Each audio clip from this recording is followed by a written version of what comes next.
and gentlemen, boys and girls, one and all, to a brand new edition of the Quinn Spinn. I'm your host, Quinn, at least it's how I'm known here on the program, and at this point, really nowhere else. I'm back here on Spotify, Apple Podcasts, YouTube, and more for another rousing and riveting installment of the official podcast of Underground Music Collective. You just heard Revel 9's All Become at the top of the show. That's been our opening theme song here at the Quinn Spinn since the great year of 2014, and it will be until the very end of days. And I am joined on this week's show, which you'll get to in just a moment, by Jesse Lynn Madera. She, of course, is a singer-songwriter. New single, Woke Up in LA, out now. She's currently, as of release, on a tour of the UK with Colin Blunstone of the Zombies, Rock and Roll Hall of Famers. And this was just such a fun conversation. Jesse Lynn's had an amazing journey so far as an artist, of course, in the world of theater as well. We talk about all of that and how one informs the other. And just a delight of a conversation. I want to thank Fiona Bloom, of course, for setting this up, of the Bloom Effect. And let's get to it. Let's waste no more time. Right now, Jesse Lynn Madera on the Quinn Spinn.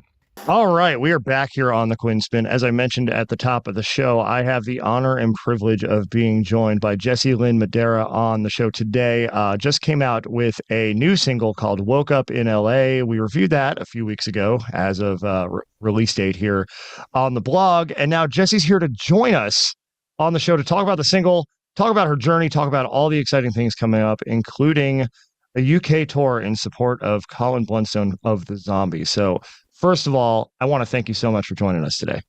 Thank you for having me. I really appreciate you having me. Thank you. Absolutely. So I ask every guest of the show 3 standard questions just to start us off, let you give a little introduction of yourself, and feel free to have fun with these, answer however you like. Those 3 questions are: who are you? What are your passions? And why on earth would you want to come on the Quinn Spinn here today? Well, okay, who am I? I'm Jesse Lynn Madera. I was born in Parkersburg, West Virginia, and we moved around a lot. I was raised mostly, like after the age of 10, in Houston, Texas. And I tried out going to college in North Carolina at North Carolina School of the Arts for a year. And then I transferred from there to NYU and stayed in New York for about 10 years. And yeah, I'm a singer-songwriter and, all around pretty much happy girl, I guess. Right on. And yeah, as you mentioned, you've bounced around quite a bit, living in a bunch of different places. Of course, born in West Virginia, having spent a lot of time, as you mentioned, in Houston, of course, Nashville and New York, landing in LA, where that's your current stop on the journey here. And so one thing I'm curious about is just kind of throughout your upbringing and then into adulthood, like how has each stop along the journey inspired you? And who are some of the people, the artists, of course, who have influenced you and guided you toward this creative path that you've been on?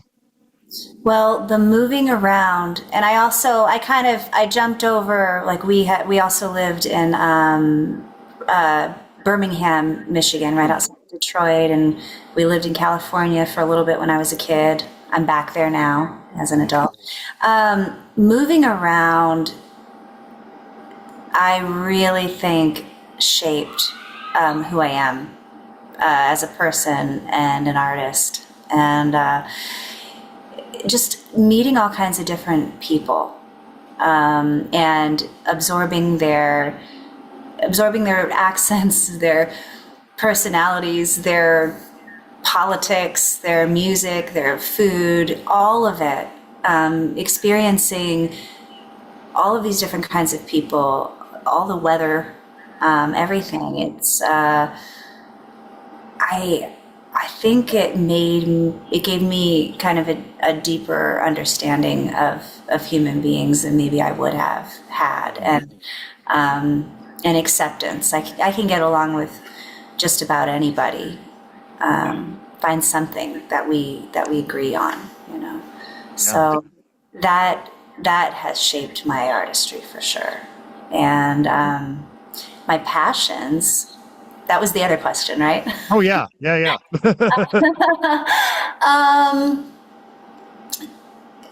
I mean, other like the rhythm, feeling all those different rhythms, I guess, of personalities that that feeds into the passion that I have for my art, for writing. Sitting down and writing a song. A lot of people don't like the writing part. That's my favorite part. That's the funnest part. I love, you and I were talking about getting absorbed into a project. And to me, that's where life is. If I'm not absorbed in creating something, then I'm not going to be at my best. Maybe get a little bit depressed or anxious. I have to be able to funnel that energy that I have into something. I love to cook also. But cooking's a lot like writing. It's a little bit of what does it need? What is it missing? Oh, how can I make this feel more familiar but also more interesting? Yeah, I think the spirit of experimentation, like those are the common threads between, something like cooking, something like songwriting, any creative endeavor. And I think it's becoming more important now than it's ever been, right? For artists to really lean into that process. Of course, we know all the things about, AI and kind of like this, homogenization of art that's taking place when it's generated by a prompt as opposed to from a real lived experience. And you've lived a lot of experiences, right? And you've had a chance to interact, of course, live in a bunch of different places, meet a bunch of different people, understand their perspectives. And I think one thing, whether that's, living in different parts of the country or world for a while or just, visiting them, you really get a sense of like the unique challenges that those people face wherever they're at, but also like the common threads, the things that we're all navigating, just, the past couple of years for me, like traveling to music conferences, like, understanding like the individual markets and their respective industry issues, but also the things that we all share across this industry. Like that's where you're really able to find common ground and start conversations about like, okay, like what do we need to do to make this all go better for the whole, for the collective, right? And I think, yeah, that perspective that you get just from being exposed to different cultures, different people, different accents, dialects, languages, even like it gives you that perspective that there's so much more outside of the world in which you were raised, right? And Absolutely. Yeah. Yeah. Well, and a lot of when we think about different cultures, a lot of us tend to think about other countries or but really there are several different cultures in with just within our United States. And if you've never left your hometown, you don't it's hard to imagine that there are so many people that are different but just as great as you are, right? I don't know. I've had the pleasure of meeting all sorts of different people in this country, and we are so much more alike and aligned than a lot of us realize. yeah, absolutely. And I think too, like, I grew up in the Northeast, right? I grew up in New Jersey. And that first hit me flush, I think. Me, my brother, and our friend took a cross country road trip to San Diego and driving through the desert, right? Having never seen the desert before. And what a different way of life and what different things you have available to you somewhere like the Northeast as opposed to the Southwest, right? But at the end of the day, what do you have? Is you have people who are citizens of the same country, despite being part of different cultures within that country, all just trying to make it and get by. And you realize the advantages to being in one area to another, or, maybe the disadvantages, the things you don't have available to you where you're from that they might have somewhere else. And it makes you want to pull those resources together and like create that understanding. Like, yes, we have different ways of life. We have different things available to us, but we're all just trying to figure this out. Yeah, and it's not about different races, right? A white guy from New Jersey and a white Mhm. guy in New Mexico, they're gonna they're gonna be from different cultures, Mhm. but there's probably a lot that they agree on. Mhm. Yeah. Absolutely. Absolutely.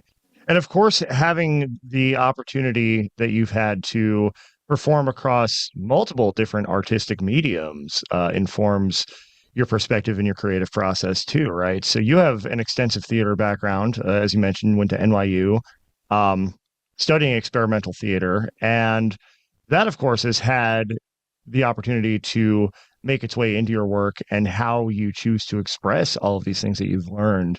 in your travels and in these different stays and different places. So from your perspective, how has that helped you creatively? How has leaning into acting, leaning into theater come over to the music, the singer-songwriter side, and shaped the vision? Well, thank you for asking that question, because I think a lot of people, maybe, I get comments. People are really super generous with their compliments about my voice, the way that I sing.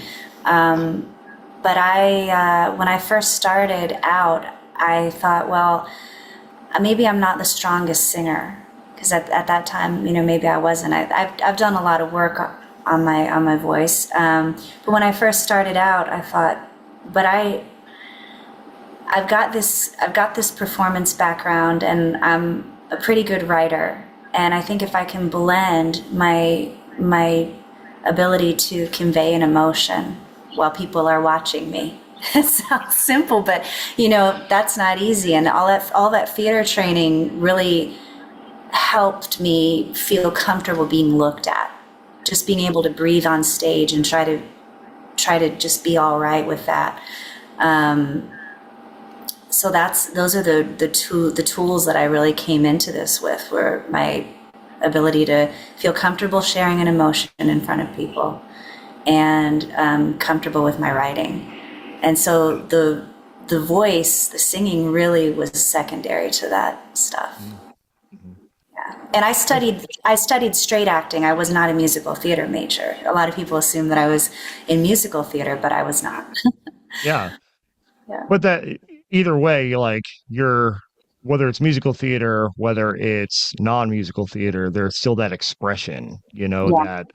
that dramatization of, the dialogue of the script, of every little movement, like having a purpose, right? And performance in itself, there's a difference between being, I think, a singer and being a performer, right? And nowhere do I see this more in my current life than a karaoke night, right? Because somebody can go up there and not be a good singer at all, but if they're in it and they believe in the performance, you don't care. That's right. Regardless how much about music, vocal technique, all that, if somebody's in it and performing and they're giving it their all, that's what you're paying attention to more than how they sound in that kind of setting, right? And I Yeah. think the performance piece of it is so, I think, understated in our industry, as far as how much that does the job to connect with the audience, even more than the vocals, even more than even sometimes the lyrics. But it's how are you making people feel and believe it through your presence, right? John Prine And comes to mind. Sorry to cut you off, but I'm thinking about John Prine, Chris Christopherson, these storytellers that we love. Yeah. Yeah. Sorry. Go ahead. Sorry. yeah, no, exactly right. It's the presence that they put forth, and the way that they choose to present these stories, not just through their words, but also through their actions, right? And just through, the gravitas that they bring to the stage, and I think that's something that's so important for artists to keep in mind. It's so much more than just getting up there and playing your songs. It's not a recital. It's something that, you're there to make people feel and remember something, right? And so often that comes through not just in what you're presenting, but how you present it. If you don't mind, I have to. What you said about AI earlier, Mm, right? yeah. My friend Dan Navarro, another great singer-songwriter, he says in order to give goosebumps, you have to be able to get goosebumps. Hmm. So that really holds true. It holds true. You have to give yourself the shivers. Oh man, I really meant that. Right? If Hmm. you really meant it, the audience is going to really mean it. AI is not capable of that. Yeah. Yeah. That's the thing. There's something that we have that the machines don't, right? Mhm. And that the machines, frankly, will never truly be able to have on a human level. And that's that ability to first feel it and interpret it from that feeling, right? And then express that feeling to somebody else. And people people understand when it's coming from a genuine place and when they don't. That's a big tenet of branding, especially now in this age of AI. People understand, authenticity is such an overused word, right? But it's true. People can tell when it's real, when it's authentic, when the person delivering that message means it versus when they don't, or worse, when it was generated from something outside the person. And I think that's something that, like, in our industry has happened in different ways throughout the course of the music industry, right? Packaging artists into a box that maybe isn't necessarily even who they are, right? But I think now more artists are stepping in and feeling comfortable sharing who they are. And that's something that also, and just in researching the single, which we're going to talk about in a minute, that you have been quoted as saying lately that you feel less protective of your experiences and you really want to claim your story in all parts of it. And so for an artist, that for anybody, I think that takes, you have to work up to that, right? You have to feel comfortable being that vulnerable, being that Yeah. open and putting it out there for public consumption. So what I want to know is, how have you leaned into that? What has that process been like for you? And why do you feel that now is the time to truly lean into that story? Well, gosh, I mean, there was a lot that happened in my early life that I really kind of I felt like I couldn't talk about, much less sing about for everybody. Mostly, just out of respect for my family and anybody else who was living through that at the same time. But I really like I've in all of my training as an actress, or all of my training in music and things that I've read about my heroes, everybody says the same thing. The job of the artist is to go deep within themselves, to help people go deep within themselves. It's kind of our duty. I'm sorry, there's sirens out there. I don't know if you can hear them. Yeah, I was like, everything all right over there? Sorry about that. But I'm in New York. But I don't, as far as the timing, I don't know. I don't know why. I guess I'm so aware that I have so many stories inside of myself that I have not told yet. And I think it would be good for me to tell them. Selfishly, it would be good for me to tell them. And it would also probably help other people who are going through things that they feel like they can't talk about. Well, there's power in that story. And, we could heal ourselves through telling it, Yeah. letting it off our chest, getting it out into the open. And you never know who's going to be on the other side of receiving that, who's really going to need it, right? And that is, as creatives, our responsibility is to take life, as we've experienced it, and help others maneuver through theirs, through that experience. And Woke Up in LA, of course, I think, being a perfect example of this, speaking to the realities of holding on to love, and perhaps especially when it's most difficult. And I think, especially in this day and age, right? The culture around love and relationships and even dating, it's so like cut and dry. It needs to be this or that. If it's hard, you need to leave, that kind of thing. Well, first of all, life circumstance doesn't always allow you to do that. And secondly, how do you really truly grow a deep relationship with somebody if you're not also with them on the bad days? If you're not also with them when one or both of you is navigating, something that doesn't feel good, right? I think in this day and age where there's so much of that kind of like individualistic escapism through any discomfort in a relationship, like, it's an important idea to come back to, that if you want depth and you want to progress with somebody and grow with somebody, growth equals discomfort, right? And so that was really powerful to me. And especially like going into the bridge, talking about like going to Montana, kind of like leaving it all behind, right? At least it's my interpretation. But, then you come back to the chorus and it's like, but I woke up in LA, I'm here, I'm still in it. Yeah. And yeah, it's so powerful. And I think really an important like wake up call, for this cultural moment we're having around the topic of love, right? And so I want, of course, your perspective on this, and how your own experiences have shaped the song, and how this is a step forward for you as far as being able to lean into that experience and share it. Yeah. Well, This is one of my older songs. I wrote it at least I said 10 years just because I couldn't really remember. So, but it's been at least 10 years. And when I wrote it, I had just moved to Los Angeles from New York. And my husband and we got together. When we first got together, I said, okay, I will come. I'm coming to Los Angeles. I'm not going to move in with you. Okay. I'm going to stay with my friends down the block. Well, that never happened. He picked me up from the airport. I went straight to his place, and that was that. And then a couple months later, I was pregnant with our first son. And the decision to move to LA, I'd been hemming and hawing, weighing it, and I made the actual decision without any plan overnight. I booked a plane ticket for the following day, threw some stuff in a bag, got my cat, and went to LA. And talk about different cultures within the United States. New York and LA are so very, very different. And I had been in New York for about 10 years and was used to being able to walk around, used to being very independent, didn't have a car. I hadn't been driving. And I left behind my band, and I had just been getting, people were seeing me on the street and going, Jesse Lynn, it felt great to get some momentum and to feel recognized and all of that. And I left everything behind to go to LA, and there was a musical community there kind of in my neighborhood, but I didn't, being pregnant so quickly, I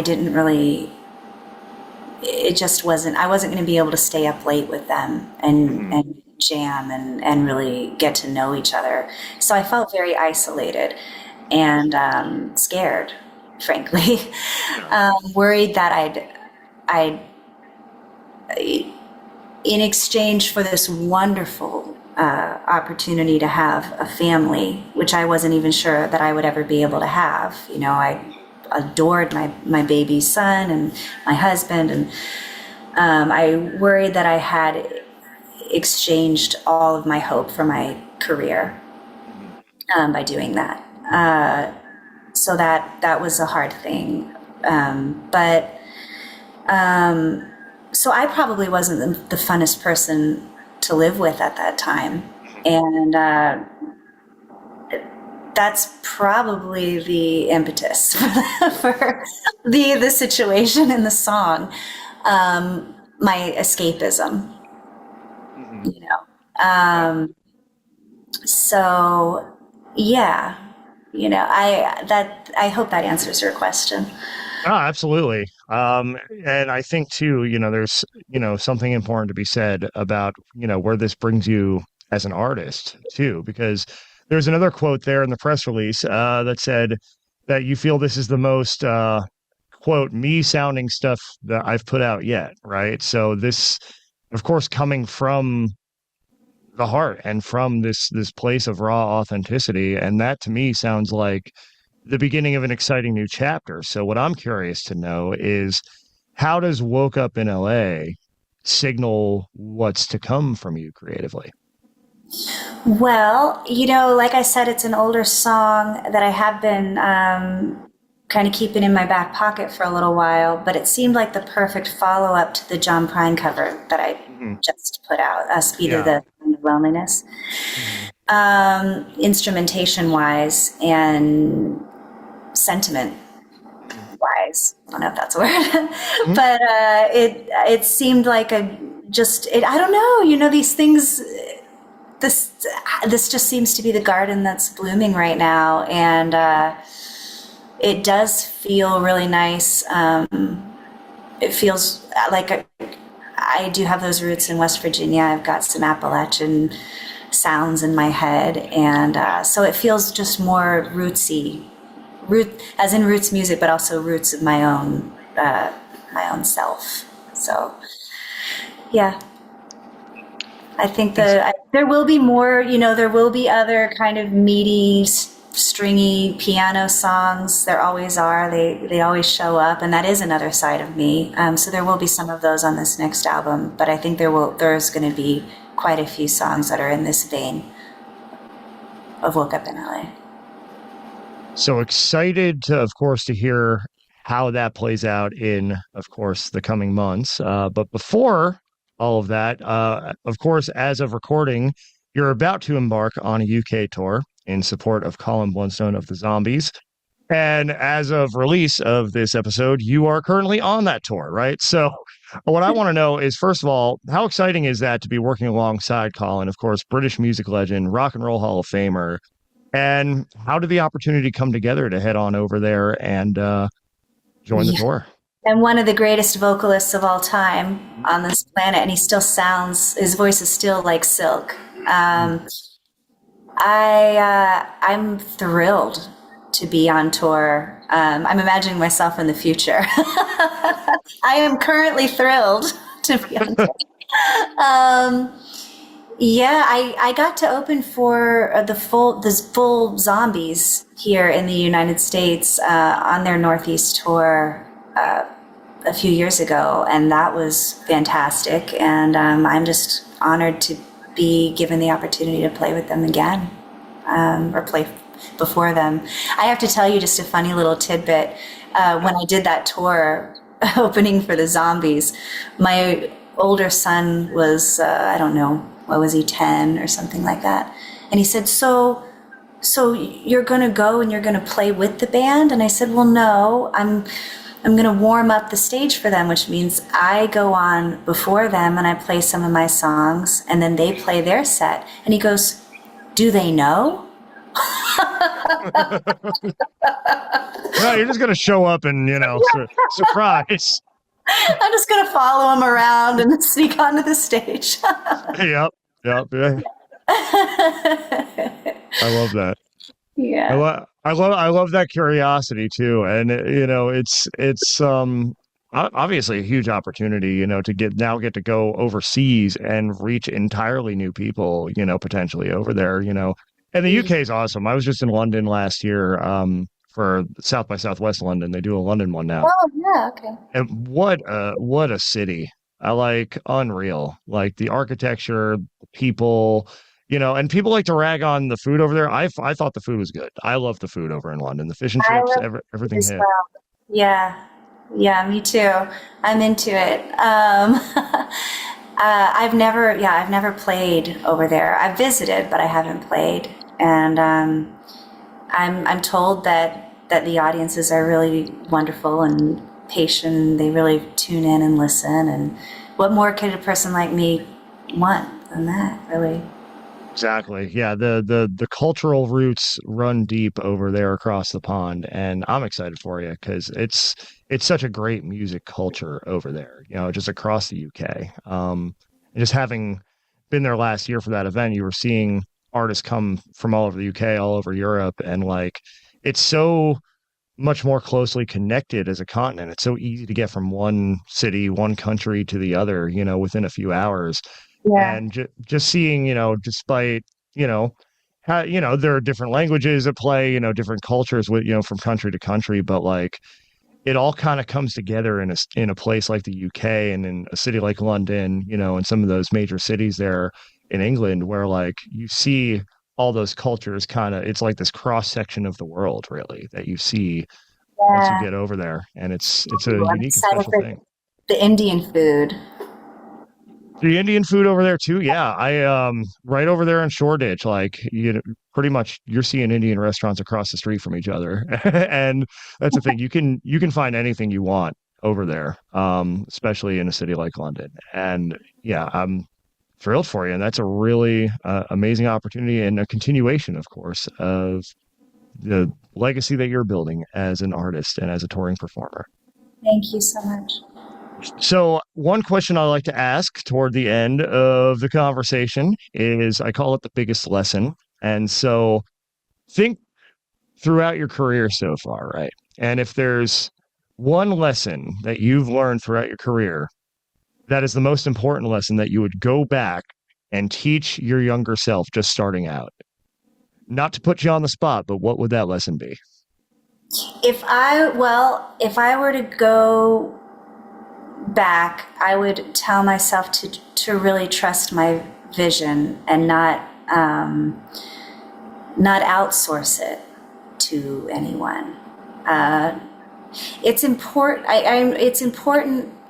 Gosh, obviously, like, we want people to like what we do, but the way that we do it is so.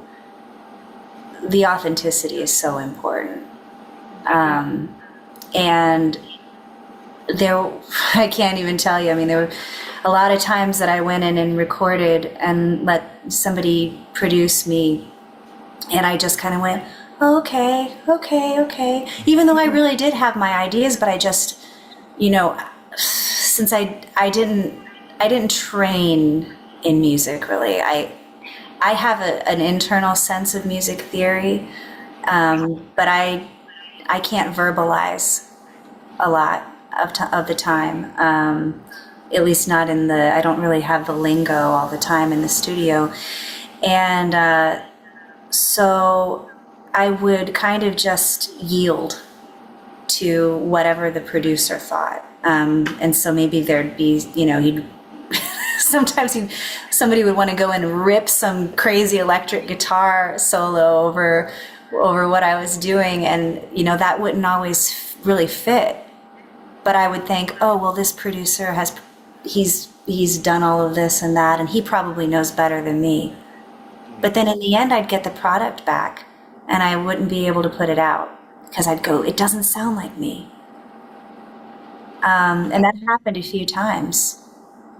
And it was, that was a little disheartening. And I finally got it later on, that I really do know what I'm talking about. I really do know what I want. I might talk about it a little bit differently than other people or, people who've actually trained. But if I can put effort into conveying what I want, it's really important. So I'd say long-winded answer to your question, but the lesson that I really learned was to trust my own vision. Oh, yeah. And I think that's a great answer. And I think, too, there's nothing wrong with an idea that comes from outside of you. But ultimately, if you're going to put that out, it needs to resonate with you. It's got to go through the filter. Yeah. Yeah. I got to run it through the filter. Is this really me? Is this in line? Does it give me that ding, that ping? Yeah. Yeah. Yeah. And it's the same thing with branding, too, right? I work with artists on branding, and I always tell them, your brand, if you're creating a brand from something external, you're doing it wrong, because your brand is just you. At its core, it's just you just turned up to 11. Who are you? What are your values? What do you stand for? What are your experiences and perspectives? And how does that come through in what you do? And somebody, that you're working with, a producer, somebody on your team can give you an idea based on what you're bringing to the table. But ultimately, like you said, it's got to go through that filter of okay, does this serve the moment that I'm trying to serve? But also, is this true to me and who I am? And I think that's a very important thing to, I guess, keep in mind. As you're going on this journey, you're going to get a lot of opinions. The industry, people in the industry are going to tell you it needs to be this, it needs to look like this, it needs to sound like this is who you are now. And especially for younger artists, I think battle this a lot, right?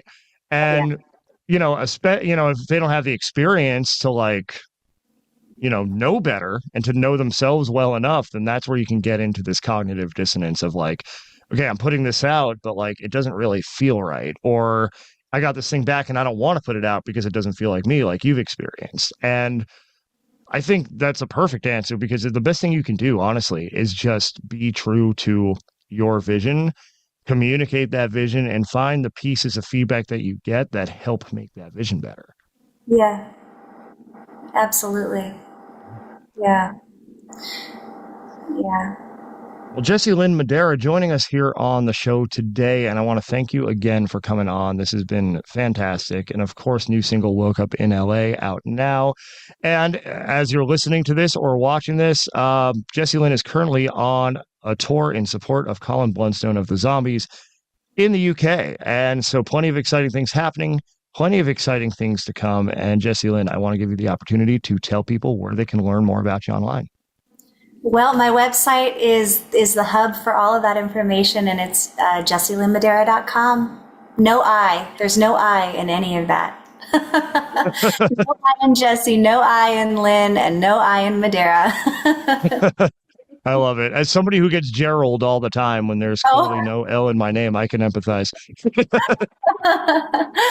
Yeah. Yeah. I can't tell you how many email replies I've gotten where my name's right there. Hi, Gerald. And I'm like, come on. But I think people's brains just kind of put it there. Like if they're used to seeing a letter there, they just kind of put it there. And it's just like, yeah. So, well, I can't tell you how many times I've been called Jennifer in my life. Yep. Nope. I was the other, what do you call it? Generic name. Yep. Oh yeah. Yeah. No, it happens. I get Gerald, Jared, Gary, Garrett, Greg. Nice. My statistics professor in college called me Matt for an entire semester, but I was an English major, so I didn't bother correcting it. I'm just like, I only have to do this once. I guess I look like a Matt. I don't know. Whatever. That's hilarious. I mean, that was way off. That was just like maybe I had a doppelganger or something named Matt. A statistics professor. What are the odds? Look at that. Well, on that note, I want to thank you again, Jesse Lynn, for coming on. Best of luck across the pond and with everything coming up. And yeah, hope to see you down here in Nashville soon. All right. Well, thanks, Matt. Yeah. There we go. All right, y'all. Right. Thank you for having me on. I appreciate it. Absolutely. Welcome back anytime. And I'll be back to do all that closing stuff. So stick around, y'all. All right, back here, and just to close things out, and yeah, coming to you from my car because things have been very busy, and this is just where I have to record the intro and outro this week because it's quick and it's easy, and now I get to get this episode out to you. But I want to thank Jesse Lynn Madera for joining us on the Quinn Spinn today. Of course, woke up in LA, out now. Things, of course, going well over there in the UK with Colin Blunstone of the Zombies. And things going well here at the Quinn Spinn, 2 N's and Quinn, 2 N's and Spinn. Find us on Spotify, Apple Podcasts, YouTube, and more. Also on your socials, of course, that's Quinn Spinn Official. 2 N's in both Quinn and Spinn, as well as on Facebook, the Quinn Spinn. Of course, that's our oldest social media handle across the entire UMC universe. And there goes a truck. And what does UMC stand for? That stands for Underground Music Collective. That's your central hub for all things independent music, creativity, community, and more. UMCworldwide.com, UMC Worldwide on the socials. And if you're so inclined, help us build the future with the UMC Creator Lab crowdfunding campaign going on now. We're upwards of 30% of our goal raised as of press time here. Let's get to 50, and then let's get to 75. Let's get to 100. Let's knock this out. Let's build this thing. Let's give creators the power here in Nashville and beyond. Revel 9's all it become. Going to take us out. Like it brought us in, grab some muffins on your way out.